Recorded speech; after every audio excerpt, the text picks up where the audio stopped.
Welcome back to the podcast. This is your host, Dr. Jennifer Shaw. I am excited to dive into the topic today. It's always fun figuring out what I want to record on the podcast, right? And like sometimes I'm like, I am stuck. I don't know what I want to share. And then other times I'm like, ooh, I'm really excited to talk about this topic. And then there's times where I'm like, I feel stuck. And then once I get the topic, I'm like, oh, I can't wait to share. And that's kind of where I am with this one. I sat with myself in meditation yesterday and was like, what do I want to talk about? What do people need to hear right now? What message do I need to share at this moment? And I really started to think about it and tune in, and people pleasing came up to me. And I was like, I keep hearing this from people. I keep hearing it. And I know that it's something that we need to dive into as a recovering people pleaser in certain relationships. I've never been a people pleaser like across the board, but I've been a people pleaser in certain relationships. To keep those relationships, I chose to be a people pleaser. Like I chose to do for them because I knew that if I didn't, that relationship would fizzle. And I've just realized at this point in my life that if there's not an equality in the relationship, I don't care if you're blood or friends or significant other, if there's not an equality in the relationship, obviously sometimes some people give more than others, back and forth, but it needs to be back and forth. And if that's not there, then I need to step away from that relationship or communicate that there needs to be an equality. And if the shift isn't taken care of, then step away, right? So that's what I'm excited to talk about today. I want to talk about this idea of people pleasing and, some of the things that we can do to shift and some of the things that have really helped me, right? So I sat with this yesterday, I took some notes, and I kind of got ready to dive into this topic. And I truly, as I started to think about it, know so many people in my life that are lifelong people pleasers. Think about it. If you're someone that pleases or wants to please people, even if it's at your own cost of your physical or emotional health, right? Your physical or emotional wellness, like, are you putting other people even before yourself, right? Uh, do you feel that by saying no to someone, you're automatically like letting them down? Like, what comes up for you when you think about that, right? I want to bring up this point is people pleasing is rooted in fear with a focus on earning love or respect in a relationship, right? If you don't do this for that person and please that person, then they won't like you.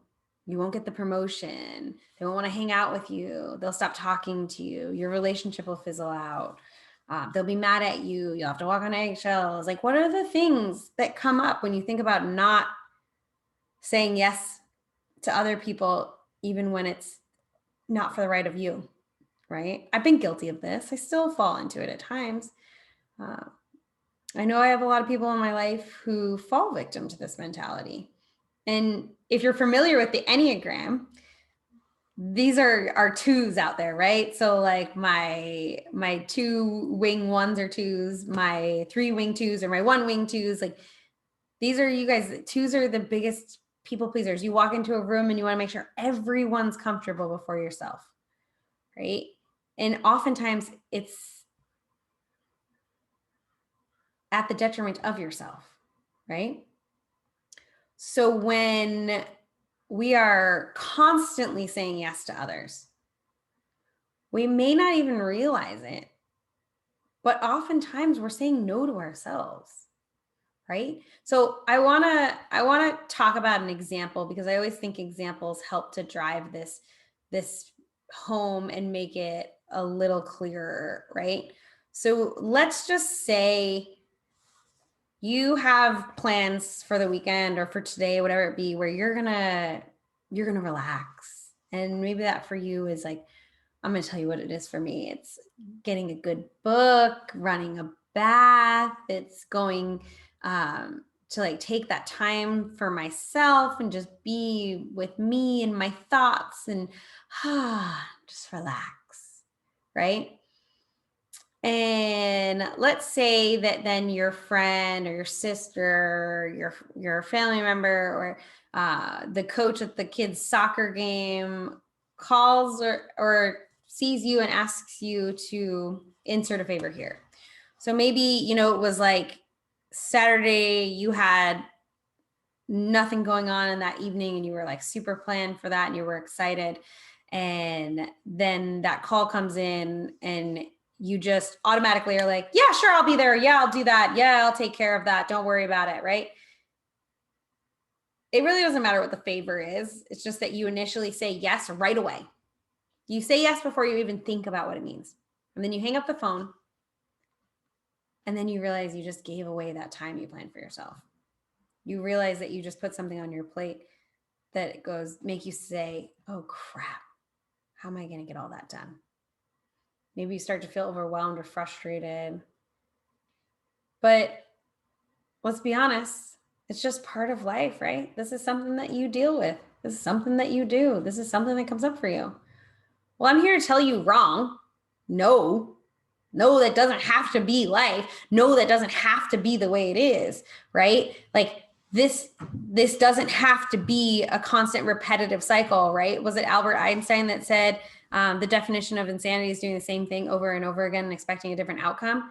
Like, stop just blindly saying yes to things. So let's replay the same scenario. You get the call, they ask the favor. And now instead of just saying yes and dealing with the backlash yourself later, say, I'm not sure if I can do that. Is it okay if I take a look at my schedule and text or call you back in 5, 10 minutes, an hour, in a day, depending on how big the thing is? Give yourself time. You know how much time you need to process it. You know how big of an ask it is. So you'll be able to put that time limit on it. But instead of saying yes in that moment, saying, this sounds like a great opportunity. Can I get back to you? I'm not sure if I can fit that in. Is it okay if I look at my schedule and get back to you? I wish I could answer you right now, but I need to take a look at something. Is it okay if I get back to you? Right? There's so many different ways that you can say that, but give yourself time is what I'm saying. Give yourself space and permission for time. And 99% of the time, they're going to say, no problem. That sounds good. Then you can hang up the phone. You can take a breath. And you can actually process that question and that request, right? So I think at that point, it's very important that you take the time to ask yourself these 3 questions. These are my favorite 3 questions. These are something I came up with, something I've helped a lot of my clients with. It's just a really important topic. It's actually something that we're going over in the month of May in my No BS wellness community, the scheduling and kind of saying no to things. Like, this is key. I think this is really important. The number 1 question, is this opportunity important to me? Does it excite me? Or am I saying yes because I know it'll make someone else happy? Now, it's important to ask yourself all of these questions before you say yes, right? It's not just one, because being the person that brings snacks on Saturday to the soccer game might not excite you, but it'll make the kids happy and it'll be worth it and you're okay with that, right? Like, right? Or, maybe it's that your friend's asking you to babysit yet again when, they haven't returned the favor for you, right? Are you doing it just to keep that friendship healthy, or do they really need it in this moment? Like, really just get to the root of like why you're saying that. Are they going through a hard time and maybe they're needing a little bit more of you right now? Then yeah, I get it. That's important to recognize that, right? But are they just always asking you and there's nothing really important going on in their lives and they just know that you'll say yes, so they ask you? Really think about those things, right? Is this opportunity important to me? Why am I saying yes to it, right? The second one I want you to ask yourself, is this opportunity something I've been looking for in my life? So this goes a little more into like some of our social circle stuff, our work stuff. Like, a lot of times there's shiny squirrels that run by entrepreneurs that are like, you should start a business. You should do this. You should do that. And it's like, oh, you started a podcast. Should I start a podcast? You started YouTube. Should I start a YouTube? Like, people look at me, I'm in business 7 years and they're like, oh, you have a website, you have an Instagram, you have a podcast, you have a YouTube. God, that's a lot. I don't know if I can do all that. Well, I didn't do all that when I started, right? So is this shiny thing something that you've been looking for in your life? Or is it an opportunity that isn't really something that's helping you fulfill your higher purpose or something you've been looking for, right? So start to ask yourself that. Now, the third question is hands down my favorite question. When I look at my schedule, does adding this in feel good or increase my stress level? Now, that's a good question. So even if this is an opportunity you've been looking for, even if it's an opportunity that's important to you, but when you look at your schedule, it makes you feel stressed, maybe you say no, thank you. Maybe you say, this is a great opportunity, but this isn't the right week for me, right? You are allowed to say these things. You're allowed to pause and ask yourself these questions because it's going to save you a lot of frustration, a lot of stress, and most importantly, a lot of resentments. When you're constantly saying yes to someone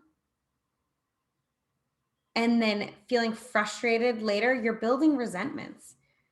Guys, that's going to damage your relationship for years if you don't handle that. When we say yes to something when we don't actually want it, or it isn't right for us, it can lead to these resentments, and these build and build and build, and they are toxic to relationships. Basically, we'll start blaming others for treating us unfairly, but we're really the only ones who can say yes. So we're the ones that have to take that ownership, that have to take that blame, right? There's very few situations where people are forcing things upon our time. We are giving them permission to mismanage our time and our efforts. And we're the only ones that can really, truly change that, right? Like we have to be the ones that make that shift. So I know from personal experience that this can be a really hard pill to swallow. We've been blaming others for maybe years when really we need to be looking in the mirror. For me, one of the things that has been really, really helpful to see where I learn these is to see where I learn these behaviors, to see what relationships in my life duplicated this, right?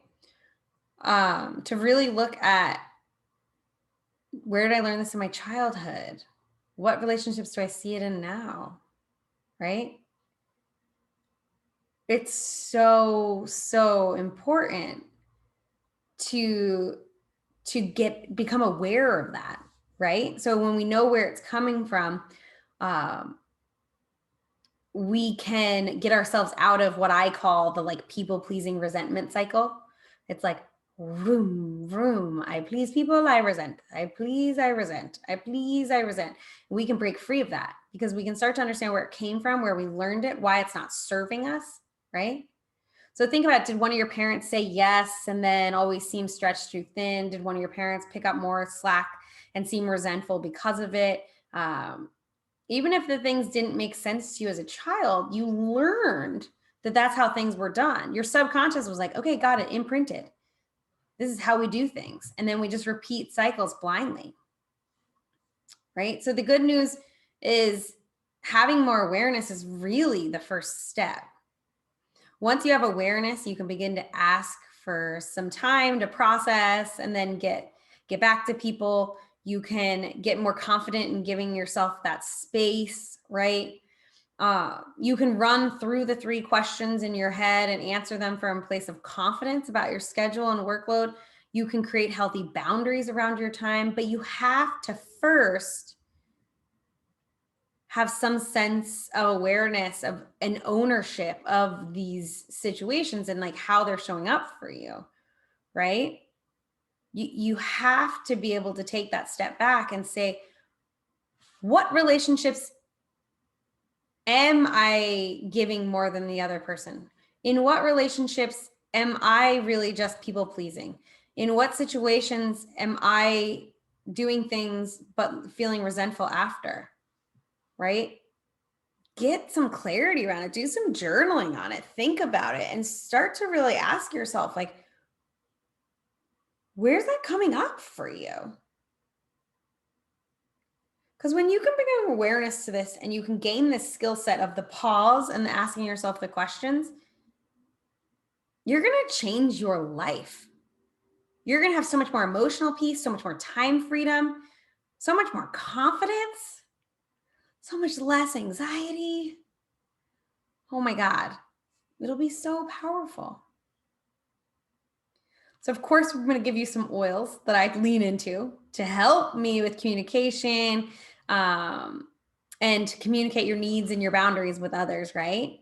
So one of my favorites is frankincense. This is the oil of truth. It helps us speak our truth and our intention, and it can be the difference in us standing up for ourselves or not, right? So maybe you think about this. Like maybe you have a hard time asking for that time to process. A little frankincense under the tongue or over your heart, even over your throat, can be so game changing. Or maybe you ask for that time and then you're like, oh, like I'm having a hard time saying no, even though I know I need to. That frankincense under the tongue, that can help you really speak your truth, be clear with it, right?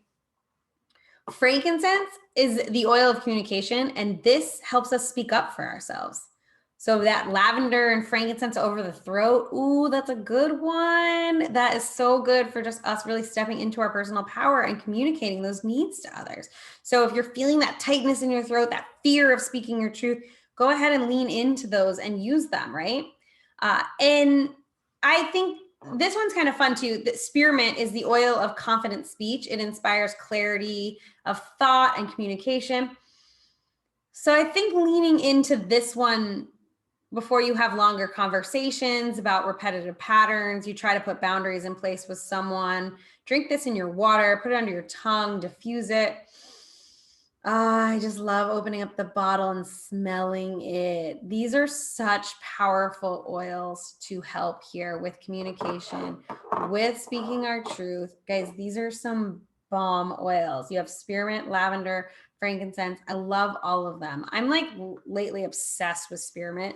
I think it's a really, really powerful one to be turning to. So definitely grab that one. Plus it just smells so good.